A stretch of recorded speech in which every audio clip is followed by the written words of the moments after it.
귀하신 하나님의 말씀은 역대하 1장 6절부터 12절입니다. 역대상 역대하를 지은 사람은 에스라라고 하는 이 선지자입니다. 에스라는 역대상 역대하 그리고 에스라서 그리고 느헤미야서를 기록한 사람입니다. 에스라는 두 번째로 바벨론에서 이스라엘 백성들이 이끌고 예루살렘으로 돌아왔습니다. 예루살렘에 돌아온 후세들에게 우리가 멸망하지 않기 위해서, 다시는 나라를 잃지 않기 위해서, 다시는 실패하지 않기 위해서 어떤 삶을 살아야 되겠는가라는 것을 가장 주된 목표로 해서 이 세들에게 그런 교훈을 전달하기 위해서 역대상, 역대하, 에스라, 느헤미야서를 기록했습니다. 자, 성경은 말세를 만난 우리들에게 깨우치기 위하여 기록했다라고 말씀했습니다. 마지막 시대를 살아가는 우리들에게 하나님의 귀한 말씀이 삶의 이정표가 되고 살리는 생명이 되고 이기는 승리가 되시기를 예수 이름으로 축원합니다.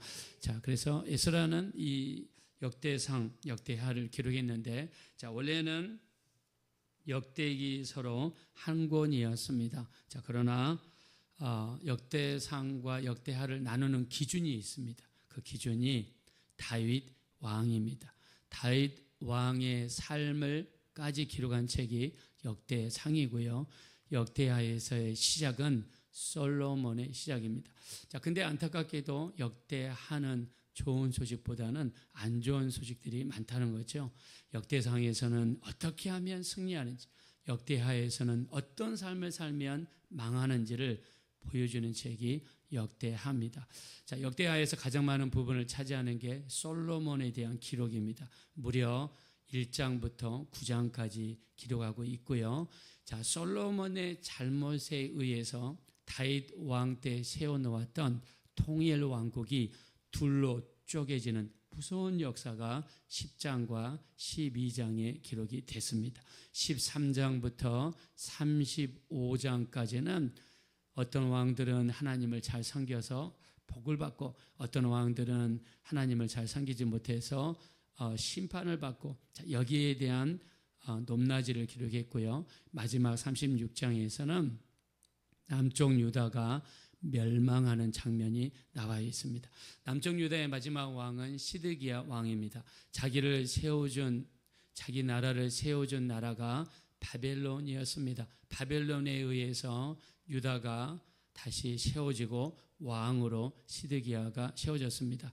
자기를 왕으로 임명하고 자기를 왕으로서 지원하고 또 유다라는 나라가 클 수 있도록 후원해 줬는데, 시드기야 왕은 국제정세를 판단하지 못했고 오늘은 이 나라, 내일은 저 나라 왔다 갔다 하다가 바벨론과 애굽이라는 두 나라 사이에서 인간의 생각으로 저울질하다가 나중에 자기를 왕으로 세워졌던 바벨론을 버리고 애굽에 붙는 순간에 느부갓네살 왕이 큰 군대를 이끌고 와서 예루살렘 성전을 파괴하고 예루살렘 성을 불태우고 시드기야 왕의 두 아들을 왕이 보는 앞에서 어린 아들들을 죽이고, 시드기야 왕은 두 눈을 빼고 쇠사슬의 몸을 메어서 바벨론으로 끌고 가고 말았습니다. 그러므로 남쪽 유다가 지금으로부터 BC 586년 그때 나라가 완전히 멸망해버리고 말았습니다. 자, 그래서 에스라는 선지자는요, 우리가 가야 될 방향, 우리가 어떤 길을 가야 되고 어떤 길을 가서는 안 되는 것을 역대상, 역대하를 통해 보여주고 있습니다. 우리가 성경을 읽을 때마다 우리가 가야 될 길이 보인다면 그 말씀에 순종하여 온전한 그 길로 가게 되시기를 예수 이름으로 축원합니다. 솔로몬은 왕에 올라온 나이가 20살입니다. 그리고 죽은 나이가 60살입니다.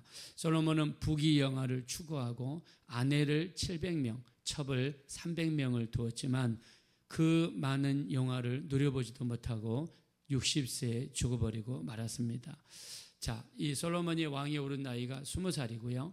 성전을 건축을 시작한 나이가 24살입니다. 성전 건축을 무려 7년 동안 했습니다. 나이 30이 됐을 때 성전 건축을 완성한 다음에 거기까지가 솔로몬의 전성기입니다.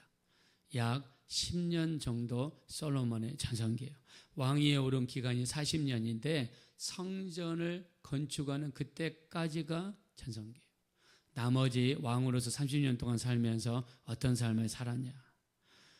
왕궁을 짓는데 13년을 썼습니다. 성전을 건설하는데 7년을 썼는데 자기가 살 왕궁을 건설하고 자기 아내들을 위해서 왕궁 별채를 건설하는데 13년을 썼습니다. 거기에다가 여자들이 시집을 오면서 자기들이 신을 가져왔는데 그 신전을 예루살렘에다가 지어줬습니다. 그리고 수많은 여자들의 미혹을 받아서 하나님을 떠나게 되었습니다. 그래서 인생 말년에 후회하면서 지은 성경책이 전도서입니다. 전도서 1장 시작하자마자 2절 이하에 모든 것이 헛되고 헛되며 헛되고 헛되니 모든 것이 헛되도다 그랬습니다. 모든 부귀영화를 다 경험해 보았고 가지고 싶은 모든 것을 취해본 솔로몬의 결론은 너희들 그것 헛것이니까 하지 말고 가지 말라는 것입니다. 그러나 우리 인생들은 너무 어리석습니다. 육신이 이끈 대로 살아갑니다. 내 마음에 끌리는 대로 살아갑니다. 아직 경험해보지 않는 것에 너무나 많은 관심을 가지고 있습니다. 그러다가 믿음에서 떠나 교회를 떠나는 사람들이 많습니다. 전도서 마지막은 이렇게 이야기합니다. 모든 사람들의 본분은 하나님을 섬기고 그의 뜻을 행하는 것이라고 이런 유언 같은 말을 남긴 사람이 솔로몬이었습니다. 우리도 이 땅에 살면서 세상의 부귀영화, 세상의 갖가지 쾌락과 욕심에 이끌리지 마시고 오직 말씀에 이끌리게 되시기를 예수 이름으로 축원합니다. 자, 솔로몬이 10년 동안은 정말 하나님과의 미로리였습니다. 너무나 좋은 세월이었습니다. 솔로몬의 시작은 예배로 시작했습니다. 자, 우리 한번 6절 보겠습니다. 다 같이 읽읍시다. 시작. 여호와 앞 곧 해막 앞에 있는 노제단에 솔로몬이 이르러 그 위에 1000마리 이생으로 번제를 드렸더라. 아멘. 이때 당시에 하나님의 법궤는 다윗 장막 예루살렘에 있었고 하나님의 성막은 기브온에 있었습니다. 기브온에 가면 성막들에 노제단이 있었죠. 자, 그래서 이 성막이 있었던 기브온에 가서 하나님께 제사를 드리게 되었는데 그때 가지고 왔던 제물이 1000마리 양을 하나님께 드렸습니다. 1000마리 희생을 한 번에 하나님께 드리면서 번제를 드렸습니다. 자, 하나님께 나라를 맡기고 하나님의 뜻대로 나라를 인도하고자 하는 그 솔로몬의 행위를 하나님은 너무 기뻐하셨습니다. 하나님 나타나시죠. 7절입니다. 다 같이 읽읍시다. 시작. 그날 밤에 하나님이 솔로몬에게 나타나 이르시되 내가 네게 무엇을 주랴 너는 구하라 하시니 아멘. 솔로몬에게 하나님이 하신 말씀은 내가 네게 무엇을 주랴 너는 구하라 하셨습니다. 솔로몬이 지혜를 구하기 위해서 올라온 것을 알고 있습니다. 그러나 하나님은 솔로몬이 입을 통해서 직접 고백하기를 원하십니다. 왜냐하면 우리에게 인격을 주셨기 때문이죠. 동일하게 아담과 하와에게도 나타나시는 하나님은 그들이 무슨 짓을 했는지 알고 있습니다. 그러나 하나님은 물어보십니다. 무엇을 하였느냐? 그때 아담이 이야기하죠.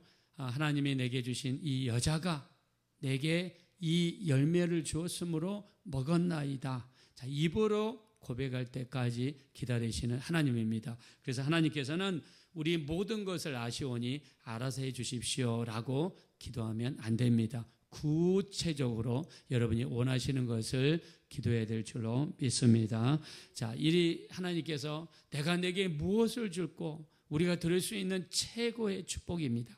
여러분이 기도할 때마다 이런 음성이 많아지게 되시기를 예수 이름으로 축원합니다. 자, 솔로몬이 기도를 시작하죠. 8절입니다. 다 같이 읽어봅시다.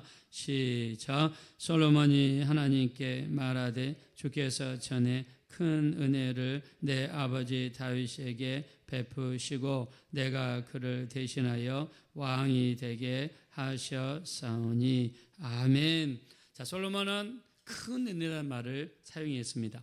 열왕기상 3장 6절에 보면 큰 은혜를 두 번 이야기합니다. 우리 아버지 다윗의 나라가 이렇게 큰 나라를 이룬 것은 하나님의 큰 은혜입니다. 내가 이 많은 아들들 중에서 19명의 다윗의 아들들 중에 내 10번째였던 솔로몬이 왕이 오른 것은 하나님의 큰 은혜입니다. 자, 솔로몬은 하나님의 큰 은혜를 알았습니다. 내가 지금 이 순간 이 자리에 있는 이유는 단 한 가지, 하나님의 큰 은혜입니다. 어저께가 우리가 맥주 감사주일이었죠. 우리도 매일의 삶 속에서 우리를 능하게 하신 분은 하나님밖에 없다는 것을 알고 하나님에 대한 우리의 부채의식은 큰 은혜입니다. 감사할 수 있는 우리가 되었으면 좋겠습니다. 그래서 하나님께 큰 은혜입니다. 감사를 드립니다. 자, 그리고 하나님께 지혜 지식을 구하죠. 10절입니다. 다 같이 읽읍시다. 시작. 주는 이제 내게 지혜와 지식을 주사 이 백성 앞에서 출입하게 하옵소서. 이렇게 많은 주의 백성을 누가 능히 재판하리까 하니 아멘. 자, 백성들을 재판하는 것, 그때 당시에 왕이 해야 될 가장 중요한 일이었습니다. 그런데 솔로몬의 나이는 20살입니다. 경험도 미천하고 지식도 짧습니다. 어떻게 이 많은 이 백성들을 재판합니까? 자기보다 나이 어린 아이들은 쉽게 할 수 있겠죠. 그러나 나이가 많으신 어른들은 어떻게 재판합니까? 아마 솔로몬에게 가장 큰 마음의 짐이었던 것 같습니다. 사람은 마음에 있는 것을 입으로 이야기하게 되죠. 자, 솔로몬이 재판이 가장 부담이 됐던 것 같아요. 자, 그래서 자기를 위해서 구하기보다는 맡은 직책을 위해서, 백성들을 위한 온전한 재판을 위해서 기도하게 되죠. 자, 근데 이런 식의 기도가 성경에서 뭐라고 이야기했냐면 열왕기상 3장 10절 뭐라고 있느냐, 솔로몬이 이것을 구하매 그 말씀이 주의 마음에 든지라 그랬습니다.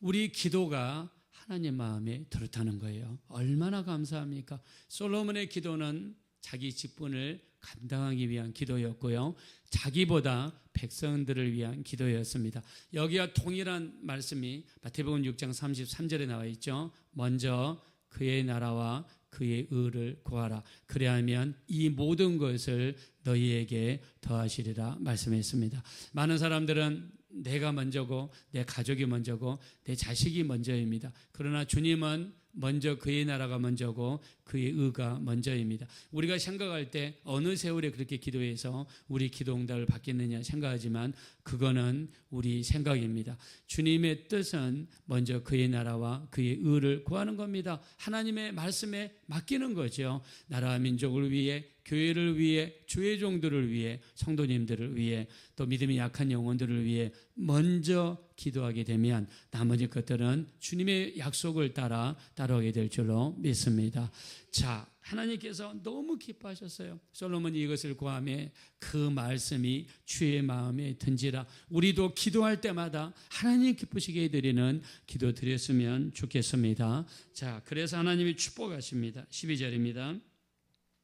다 같이 읽겠습니다. 시작. 그러므로 내가 네게 지혜와 지식을 주고 부와 재물과 영광도 주리니 내 전의 왕들도 이런 일이 없었거니와 내 후에도 이런 일이 없으리라 하시니라. 아멘. 하나님께서 솔로몬에게 지혜와 지식뿐만 아니라 부와 재물과 영광도 허락하여 주셨습니다. 그리고 말씀을 주십니다. 하나님의 말씀에 굳게 서서 말씀을 지키고 좌로나 우로나 치우치지 아니하면 네 나라가 영원하리라는 단서를 하나님이 달았습니다. 하나님은 솔로몬을 잘 알고 계시죠. 알파와 오메가가 되신 하나님께서 솔로몬의 시작과 끝을 너무나 잘 알고 있었습니다. 귀중한 것은 말씀 위에 바로 서라는 것입니다. 하나님의 약속과 축복은 우리가 말씀 위에 서 있고 말씀 안에 거할 때만 우리에게 이루어지게 되는 줄로 믿습니다. 그래서 말씀에 순종하는 삶이 너무 중요합니다. 우리가 뭔가 됐다고 할 때 선줄로 생각한 즉 넘어질까 조심하라 하셨는데, 뭔가 됐다고 할 때 그때가 가장 위험한 시기인 것입니다. 말씀에 벗어나는 순간에 하나님의 보호막을 벗어나니까 역사하는 존재가 누굽니까? 바로 마귀밖에 없는 것입니다. 그래서 말씀 안에 서라는 겁니다. 말씀 안에 설 때만이 말씀의 울타리가 되고 말씀이 우리의 보호막이 되기 때문입니다. 그러나 안타깝게도 성전을 짓고 나서 솔로몬은 타락의 길을 벗어났습니다. 근데 솔로몬이 실제로 타락하기 전에 더 무서운 일은 말씀에 대한 불순종이 시작이 됐다는 거죠. 자, 우리 14절 한번 보겠습니다.